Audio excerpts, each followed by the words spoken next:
Was it the taste for the zest of all that life has to offer without consequence? You threw caution to the wind and put yourself out there. But the young son, to his credit, came to himself and he went home. Can you imagine with me? All the stuff that he had done. I would imagine the upbringing that he had was probably righteous and just, virtuous, because his dad was grooming him for life to come. All these things running through that young son's mind before he goes back to his father. He's headed home, and guess what? I don't know. How about you? Any of y'all got a praying mother, praying grandmother, praying father? Any of y'all got pastors that probably don't even know you by now, but they know you one of theirs? Any of y'all got that? I would imagine that individual, that dad, was praying for that son day and night, night and day. Not only was that son who was out there in the wilderness, depleted in famine, a famine of himself, but while he was out there going through what he was going through, come on, y'all, those of us that have our loved ones before God, don't you know that God is prepping you, molding you, making you, getting you ready? I would imagine that father was ready, because the scriptures say, as that son was coming back, the father saw him afar off. He didn't wait for that son. That son was like, I'm going to say this. I'm gonna repent. I'm going to say I'm sorry. I'm going to say I was beside myself. I said I jumped the gun. I didn't know what I was thinking. I was young, getting all that stuff in his head. But the father said, welcome home. He said to his servants, kill the fattest lamb. He could have gave him leftovers, warmed overs, because his son left, took the money, and did what he wanted to do. But the father didn't do that. He said, kill the fattest lamb. Stall fed. Cook him up. Because my son is home. Get him a coat. So he can get them clothes off. Not just any coat, but the best coat. Get some shoes and put it on his feet. And give him that signet ring, that ring that identifies him with this family. Anybody out there in the wilderness? Anybody looking for a way back? Scared to come back, scared to come home because of what you did. How about this? What you said. I'm grown. I just had a flash in my head. I remember this girl right here. I was chasing her skirt. She wasn't even wearing skirts then. I was in the choir. Yeah, I was in the choir, no matter what you heard me sound like singing.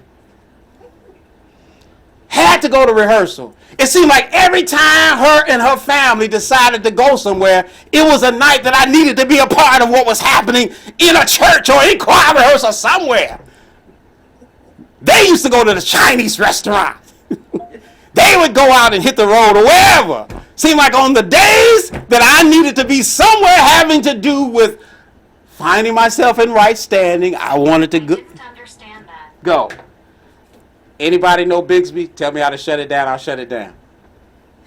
So I went to Mama one day. I'm the young one. I said, Mama, I said, I'm old enough. I should be able to decide whether or not I want to be in rehearsal anymore. But you know what that loving mother did? She said, all right, I hear you. But she said, let me say this. You know, for a woman, for y'all talk about me, but for a woman, for your lady or your significant other to say these things. This one, when she says, listen, I was like, oh God, here it comes. Or, can we talk? It does something to this inside. I was like, oh goodness, wait a minute. Is it hair in the sink? Did I do something? What? What's coming next? But my mama said, she said, all right. She said, I'm going to let you go. She said, but where you headed is not in a good direction. She gave me warning. She did what she was supposed to do. That's what the mother and the father are supposed to do. But I was trying to be the lawyer that, walking in justice. I'm at an age, I'm old enough, I should be able to decide. Any of y'all got kids like that? Any of y'all got spouses like that? Come on now. I'm grown. But the father must have been prayed up. The father must have been consecrated up. The father must have knew of the love and the grace and mercy of God. And he was ready to extend it to that son. And he did just that. But how many know when y'all start walking in righteousness and doing right that the enemy is there? The oldest son, who didn't say anything upon the dividing of the portion to each of them, he was saying something now. He felt like, wait a minute. Ain't nobody killed no calf for me and tell me to celebrate it with my friends. Ha! But the father knew just what to say to the son. He said, son, look, I know you were there. I know you've been there. He said, all I have is yours. It's yours. God. Let me take it a little bit further because I'm going somewhere. I talked about the Radio Shack thing. For those of you that might be looking for a job right now, can I convey something? If you didn't hear me, I didn't say I prayed to God and asked him for a job, but he knew. Back in the day, I had talked about getting the job at this company that I just retired from after I settled myself. I was only getting like $7 an hour doing the security, whatever it was.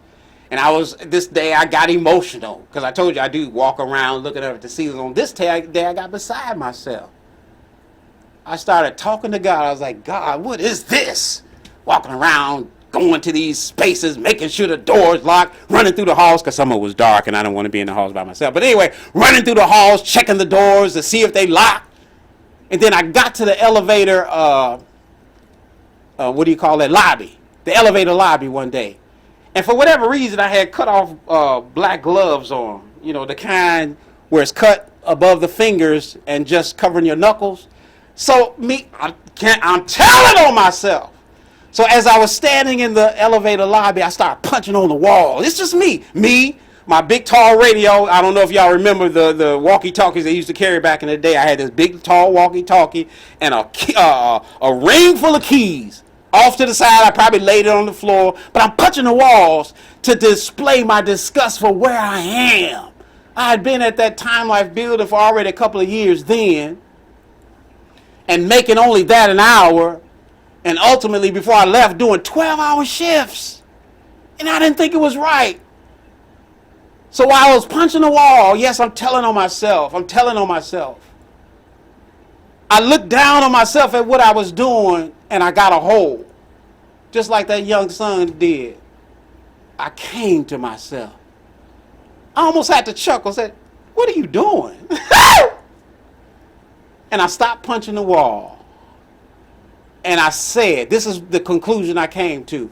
I said, from this day forward, I'm not going to run through the halls. Because I think they had like 20 floors or something like that. Not very huge. The width of the building was from Ohio to Grand. That's the width of the building. And it was right off of Columbus in downtown Chicago. So it was a number of floors.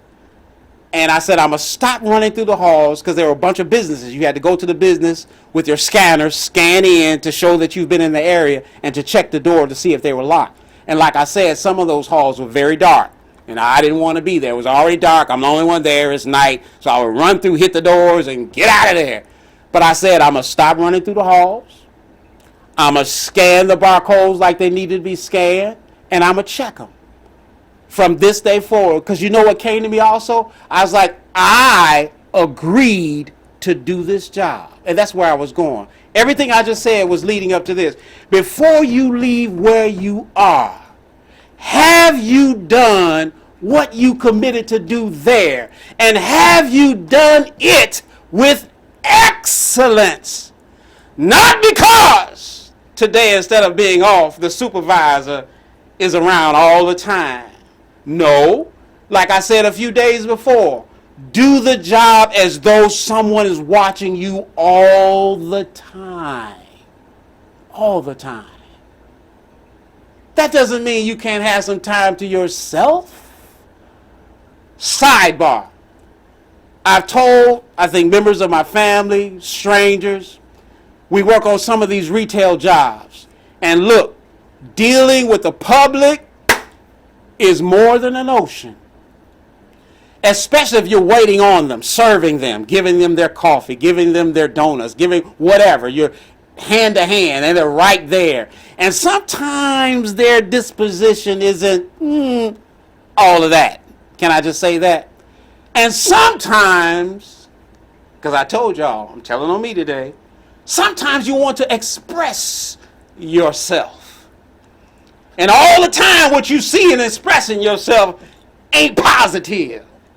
And I remember telling my family at times, or strangers, I was like, if it ever gets like that, where a customer is getting to you like that, and let's say a supervisor isn't on standby. Y'all excuse me for a second.